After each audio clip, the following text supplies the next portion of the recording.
नमस्कार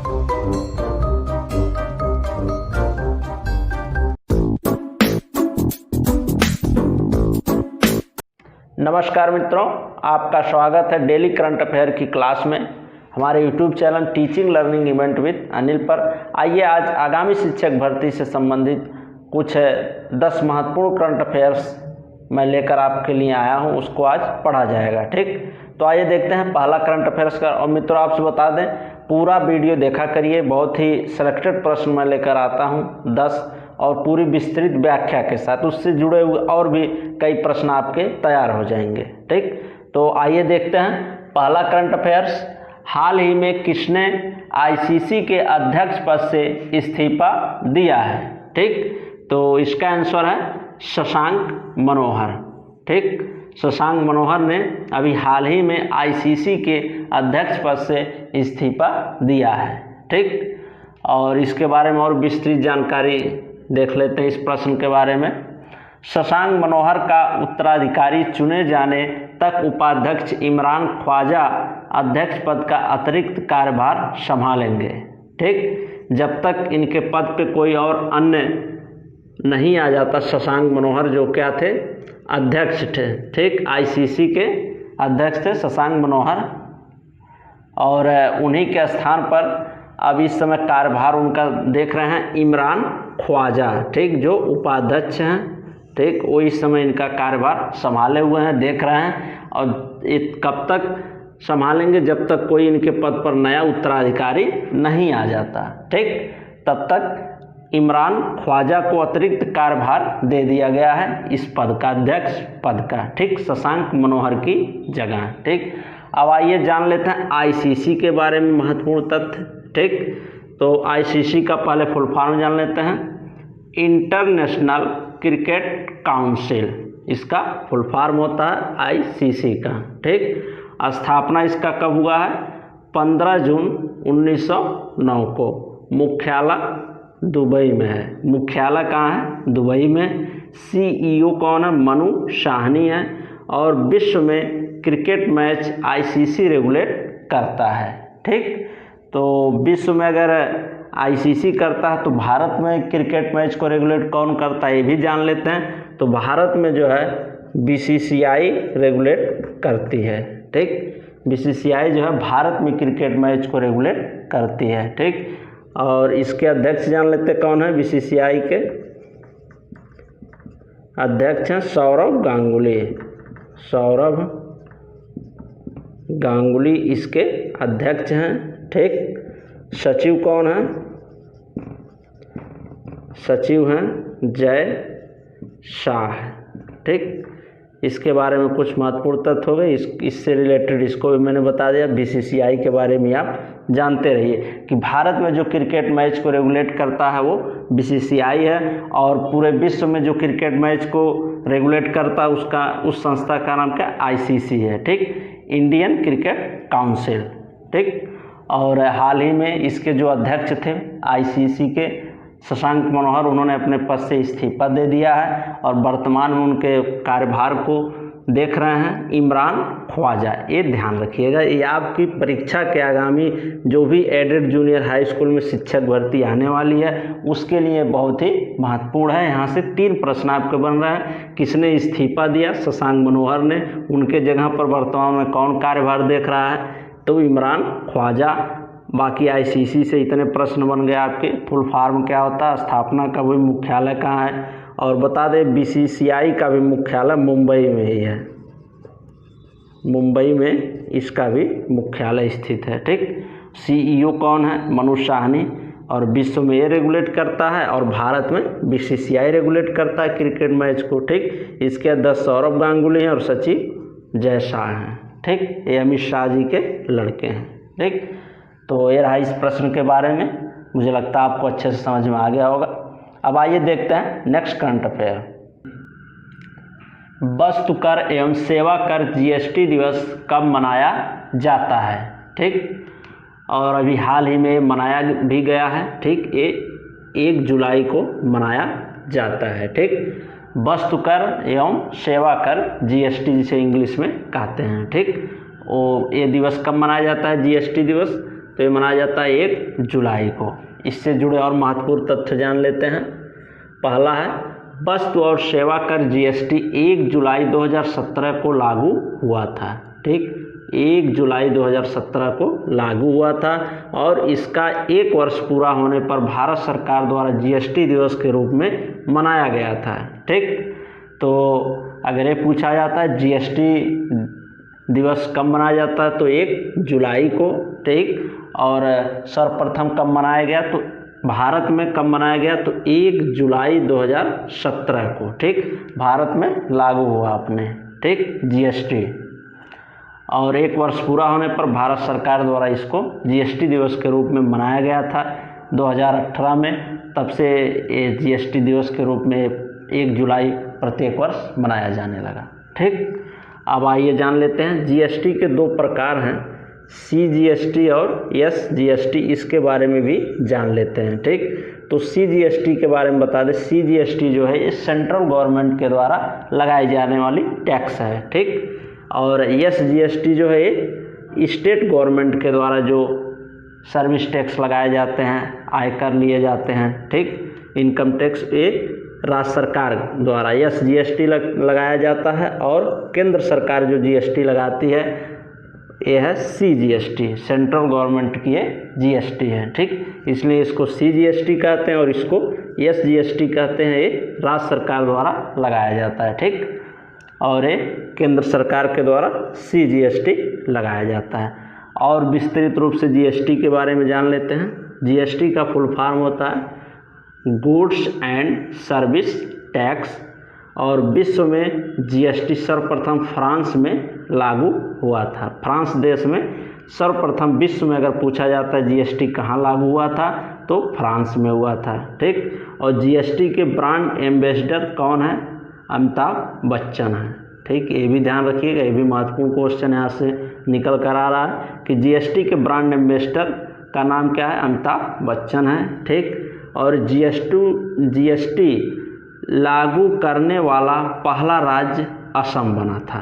ठीक, और जब भारत में अपने जीएसटी लागू हुआ तो सर्वप्रथम किस राज्य में लागू हुआ था तो असम में। असम राज्य पहले नंबर पर था जीएसटी लागू करने वाला राज्य। ठीक, और ब्रांड एम्बेसडर अगर पूछा जाता है अमिताभ बच्चन है, और जीएसटी का फुल फॉर्म होता है गुड्स एंड सर्विस टैक्स। और विश्व में जीएसटी सर्वप्रथम फ्रांस देश में लागू किया गया और भारत में कब किया गया? 1 जुलाई 2017 को किया गया।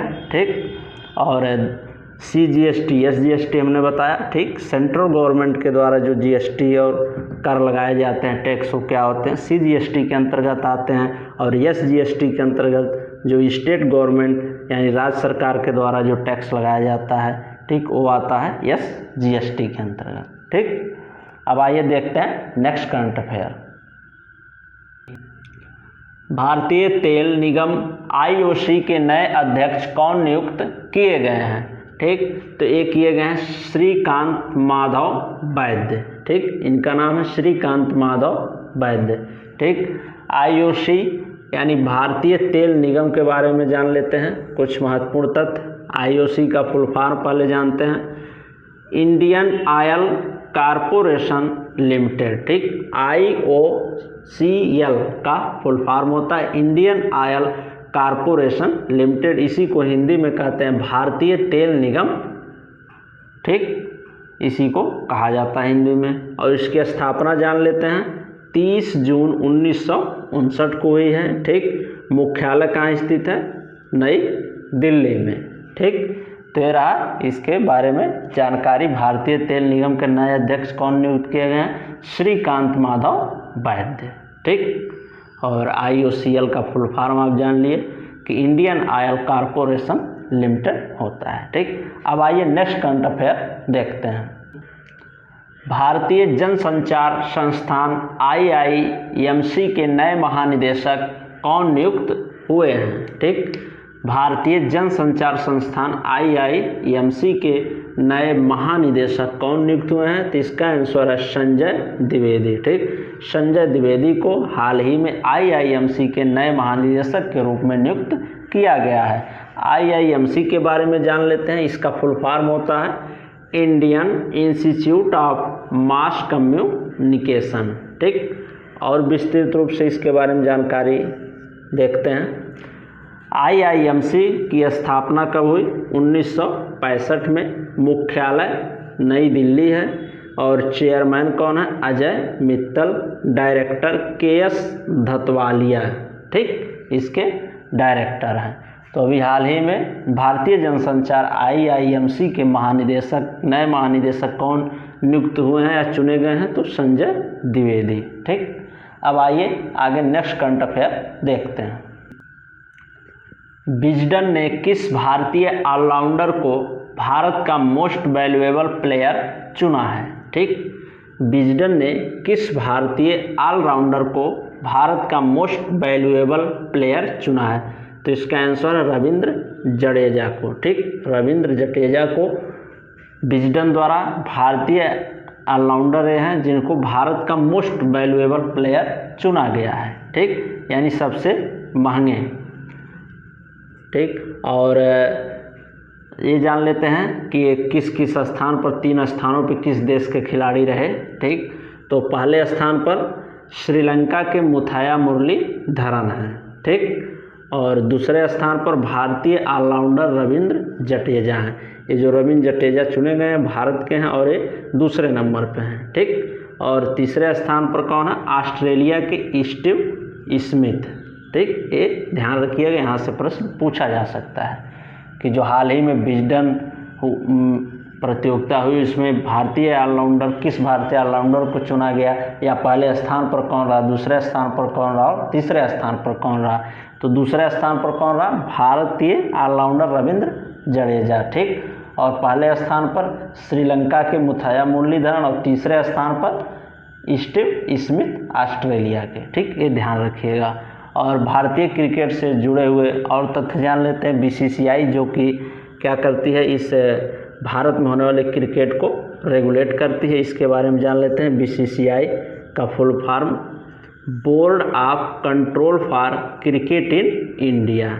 ठीक, या क्रिकेट इन इंडिया माने भारत में होने वाले क्रिकेट मैच को कंट्रोल करने वाली जो बोर्ड है वो है BCCI। ठीक, board of control for cricket in India. ठीक, यह क्या करता है? भारत में होने वाले क्रिकेट खेलों का रेगुलेट करते हैं। ठीक, और इसके बारे में और तथ्य जान लेते हैं। मुख्यालय कहाँ इसका स्थित है? मुख्यालय मुंबई में है। और स्थापना कब हुई?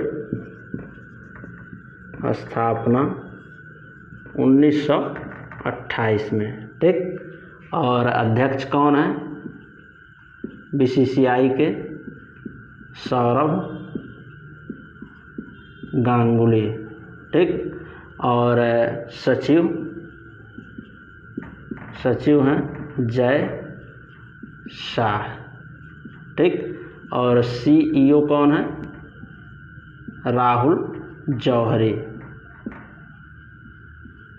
ठीक, इसके CEO हैं। तो इस प्रकार से आप इससे जुड़े और तथ्य जानेंगे। BCCI भी ध्यान में रखिए। ठीक, board of control for cricket in India. और पिछले भी प्रश्न उन्होंने बताया ICC जो होता है पूरे विश्व में जो क्रिकेट मैच होते हैं उसको रेगुलेट करता है। ठीक, और भारत में होने वाले क्रिकेट मैच को BCCI रेगुलेट करता है। ठीक, और हाल ही में किस भारतीय ऑलराउंडर को मोस्ट वैल्यूएबल प्लेयर के रूप में चुना गया है विजडन द्वारा? तो ये रविंद्र जडेजा हैं। ठीक, और ये 3 स्थान रहे, तीनों स्थान को आप ध्यान से पढ़ लीजिएगा, देख लीजिएगा। 3 स्थान पर पहले कौन खिलाड़ी रहा, दूसरे पे और तीसरे पे किस देश के कौन खिलाड़ी थे। ठीक, अब आइए नेक्स्ट करंट अफेयर देखते हैं। किस राज्य ने कोविड-19 महामारी के कारण अपनी नौकरी खोने के बाद विदेश व अन्य राज्यों से लौटने वाले पेशेवरों के लिए ड्रीम केरला प्रोजेक्ट लॉन्च किया है? ठीक, तो ये किस राज्य के द्वारा किया गया? Dream Kerala project. जैसा कि इसमें देखिए केरला दे ही दिया, इसे जानिए कि केरल राज्य में ही किया गया है ऐसा। ठीक, तो इसका नाम क्या है इस परियोजना का? Dream Kerala project. किसने लॉन्च किया गया? इसका उद्देश्य आइए जानते हैं। इस परियोजना का उद्देश्य प्रवासियों के पुनर्वास एवं राज्य के समग्र विकास से है। ठीक, यानी जो बाहर से आ रहे हैं लोग, ठीक, विदेशों से लौट करके रोज़गार को छोड़ करके, तो उनको रोज़गार मुहैया कराना एक प्रकार से, और अपने ही राज्य में, ठीक। तो इसी का नाम है ड्रीम केरला प्रोजेक्ट। ये परियोजना लॉन्च की गई है केरला गवर्नमेंट के द्वारा, ठीक। अब केरल राज्य के बारे में कुछ महत्वपूर्ण तथ्य जान लेते हैं जो आपकी परीक्षा की दृष्टि से महत्वपूर्ण है, ठीक। राजधानी केरल की क्या है? तिरुवनंतपुरम है, ठीक। मुख्यमंत्री पिनराई विजयन, गवर्नर आरिफ मोहम्मद खान। 2 पड़ोसी राज्य कौन कौन है इसके? तमिलनाडु और कर्नाटक, ये ध्यान रखिएगा।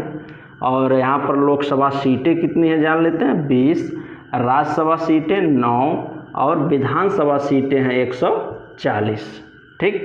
ये रहे केरल राज्य के बारे में कुछ महत्वपूर्ण तथ्य। और ड्रीम केरला प्रोजेक्ट, एक क्वेश्चन से ही आप पकड़ लेंगे इसका आंसर, केरला दिया है यानी केरल राज्य की परियोजना है, ठीक। मुझे लगता है आपको समझ में आ गया है, ठीक। अब आइए आगे नेक्स्ट करंट अफेयर देखते हैं। किस बैंक ने किसानों के लिए ई किसान धन ऐप लॉन्च किया है?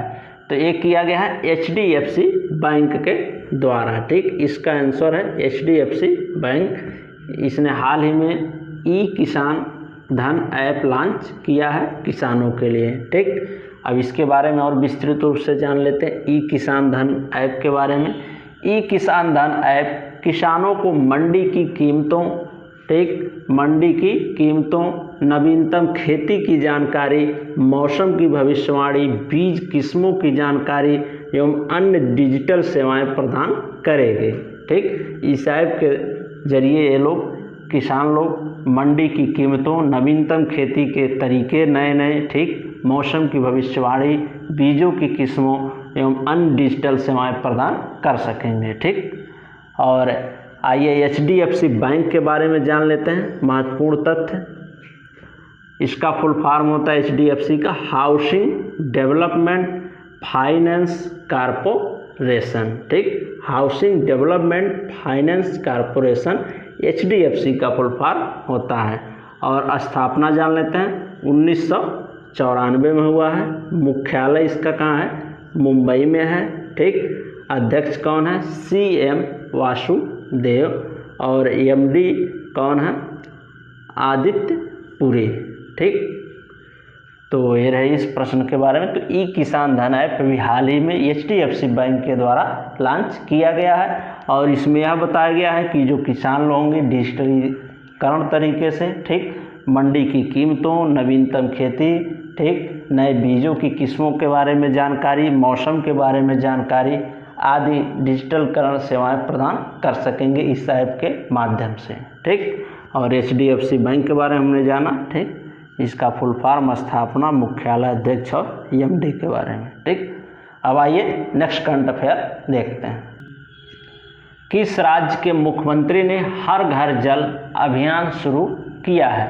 हर घर जल अभियान किस राज्य के मुख्यमंत्री के द्वारा शुरू किया गया है? तो ये शुरू किया गया है उत्तर प्रदेश। इसका आंसर है उत्तर प्रदेश के मुख्यमंत्री के द्वारा हर घर जल अभियान शुरू किया गया है, ठीक। अभियान का क्या नाम है?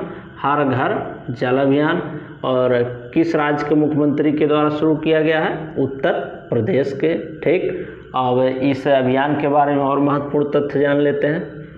हर घर जल योजना का उद्देश्य लोगों तक पानी को पाइपलाइन के जरिए पहुंचाना है, ठीक, ताकि हर व्यक्ति को प्रतिदिन 55 लीटर, कितना लीटर? 55 लीटर के हिसाब से साफ पानी मिल सके, ठीक। इस अभियान का यही उद्देश्य है कि प्रत्येक घर तक पाइपलाइन के माध्यम से प्रत्येक लोगों तक पानी को पहुंचाना है और उसकी प्रतिदिन की जो मात्रा है 55 लीटर दी गई है, ठीक। इसके हिसाब से दिया जाएगा। और उत्तर प्रदेश राज्य के बारे में कुछ महत्वपूर्ण तथ्य जान लेते हैं।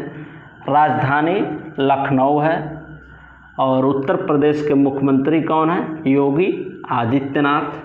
और गवर्नर कौन है? आनंदीबेन पटेल। मुख्य न्यायाधीश गोविंद माथुर, ठीक। राजकीय पशु 12 सिंघा है, ठीक। राजकीय पशु बारहसिंगा। राजकीय पुष्प क्या है?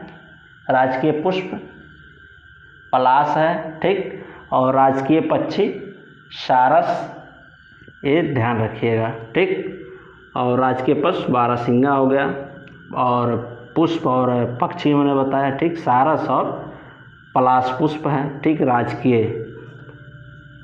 और लोकसभा में सीटें कितनी हैं? 80 सीटें हैं। राज्यसभा में कितनी सीटें हैं? 31। और विधानसभा में 404 सीटें हैं उत्तर प्रदेश के विधानसभा में, ठीक।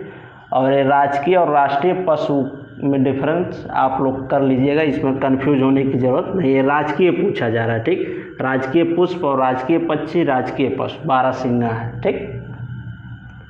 अब आइए नेक्स्ट करंट अफेयर देखते हैं। किस राज्य सरकार ने कौशल कनेक्ट फोरम लॉन्च किया है? तो ये किया गया है, इसका आंसर है कर्नाटक राज्य सरकार के द्वारा कौशल कनेक्ट फोरम लॉन्च किया गया है। किस राज्य सरकार के द्वारा? कर्नाटक, ठीक। और इसके बारे में और जानकारी देख लेते हैं, कौशल कनेक्ट फोरम के बारे में। क्या ये फोरम का क्या इसका उद्देश्य है, ठीक। तो इस पोर्टल का उद्देश्य रोजगार की तलाश करने वालों को उपलब्ध नौकरियों के बारे में जानकारी देना है, ठीक। इस कौशल कनेक्ट फोरम का उद्देश्य क्या है? इसके थ्रू जो लोग हैं बेरोजगार लोग और आने वाली नौकरियों के बारे में जानकारी प्राप्त कर सकेंगे, ठीक। अब कर्नाटक राज्य के बारे में महत्वपूर्ण तथ्य जान लेते हैं, ठीक। कर्नाटक राज्य की राजधानी क्या है? बेंगलुरु, ठीक। मुख्यमंत्री कौन है? BS येदियुरप्पा। और 21 पार्टी से हैं? BJP से हैं, ठीक। गवर्नर राज्यपाल वहाँ के कौन है? वजुभाई वाला, ठीक। और इसरो का मुख्यालय यहीं पर बेंगलुरु कर्नाटक में स्थित है, ठीक। और इसरो का फुल फॉर्म क्या होता है? इंडियन स्पेस रिसर्च ऑर्गेनाइजेशन, ठीक। इसका फुल फॉर्म क्या होता है? इंडियन स्पेस रिसर्च ऑर्गेनाइजेशन, ठीक। इसका फुल फॉर्म होता है इसरो का। इसका भी मुख्यालय कहाँ है? ये बेंगलुरु कर्नाटक में स्थित है, ठीक। अब आइए नेक्स्ट करंट अफेयर देखते हैं। किस राज्य सरकार ने हमारा घर हमारा विद्यालय अभियान शुरू किया है, ठीक। कौन सा अभियान? हमारा घर हमारा विद्यालय अभियान किस राज्य सरकार के द्वारा शुरू किया गया? तो इसका आंसर है मध्य प्रदेश गवर्नमेंट के द्वारा यह अभियान शुरू किया गया है। इस अभियान के बारे में और विस्तृत रूप से जानकारी देख लेते हैं, ठीक। इस अभियान के तहत 6 जुलाई से राज्य के सभी घरों में स्कूल की घंटी बजेगी, जिससे बच्चे पढ़ेंगे, लिखेंगे और कहानियों को सुनेंगे और उनके नोट्स तैयार करेंगे, ठीक। इस हमारा घर हमारा विद्यालय का यही उद्देश्य है, ठीक। अब आइए मध्य प्रदेश राज्य के बारे में कुछ महत्वपूर्ण तथ्य जान लेते हैं, ठीक। स्थापना कब हुई है? 1 नवंबर 1956 को, ठीक। राजधानी कहाँ है? भोपाल। और मुख्यमंत्री मध्य प्रदेश के कौन है? शिवराज सिंह चौहान, ठीक। ये लगातार चौथी बार मध्य प्रदेश के मुख्यमंत्री बने हैं। और गवर्नर या राज्यपाल वहाँ के कौन है? लालजी टंडन है, ठीक। अभी इनके हाल ही में इनकी अनुपस्थिति में जो यहाँ का राज्यपाल का कार्यभार है अतिरिक्त कार्यभार के रूप में उत्तर प्रदेश के राज्यपाल आनंदीबेन पटेल को दिया गया है। ये ध्यान रखिएगा, यहाँ से प्रश्न। और मध्य प्रदेश से कुछ राष्ट्रीय उद्यान से प्रश्न पूछे जाते हैं, ठीक। तो भी देख लीजिए, कान्हा राष्ट्रीय उद्यान, कान्हा राष्ट्रीय उद्यान यहीं पर है, ठीक। और बांधवगढ़, ये अधिकतर परीक्षाओं में आपके पूछे जाते हैं और ये दोनों मध्य प्रदेश में स्थित हैं, ठीक। और भोपाल से देख लीजिए, ठीक। जो भोपाल गैस त्रासदी हुई थी, आइसोसाइनाइड जो गैस था उसके लीकेज होने से हुई थी, वो कहाँ हुई थी? भोपाल में हुई थी, ठीक। ये यहाँ से ध्यान रखिए, एक प्रश्न ध्यान आया हमने बता दिया, ठीक। तो ये रहे मित्रों आज के 10 महत्वपूर्ण प्रश्न करंट अफेयर्स के, जो आपके आगामी आने वाली शिक्षक भर्ती के लिए बहुत ही महत्वपूर्ण है। आप इसको अच्छे से तैयार कर लीजिएगा, ठीक। और वीडियो अच्छा लगा हो तो आप लाइक कर दीजिए और अन्य मित्रों के पास भी शेयर कर दीजिए और चैनल को सब्सक्राइब कर लीजिए, बेल आइकन का बटन दबा दीजिए, जिससे जो भी हम करंट अफेयर्स और अन्य पाठ्यक्रम से संबंधित वीडियो बनाएं आप तक पहुंचता रहे उसका सूचना और नोटिफिकेशन, ठीक। और आप हमारे चैनल पर विजिट करिए, वहां पर प्लेलिस्ट में जाइए और भी संस्कृत, साइकोलॉजी और अन्य विषयों के वीडियो बने हुए हैं, आप वहां से देख सकते हैं। और बाकी करंट अफेयर्स का भी वहाँ प्लेलिस्ट है, वहाँ पर आप पिछले गत दिनों के, बीते हुए दिनों के भी करंट अफेयर्स जाकर देख सकते हैं, ठीक। और हाल ही में हम एक रिवीजन क्लास सिलेक्टेड प्रश्न का लेकर आने वाले हैं और बाकी डेली करंट अफेयर्स रोज़ आपको मिल रहा है, तो आप इसको अच्छे से तैयारी करते रहिए। वैकेंसी कभी भी आ सकती है, आप उसकी चिंता छोड़ दीजिए, अपने आप तैयारी आप बेटर करते रहिए, ठीक। तो धन्यवाद मित्रों, चैनल को सब्सक्राइब कर लीजिए और अन्य मित्रों के पास शेयर कर दीजिए। कल मिलते हैं नेक्स्ट करंट अफेयर वीडियो के साथ, ठीक। धन्यवाद।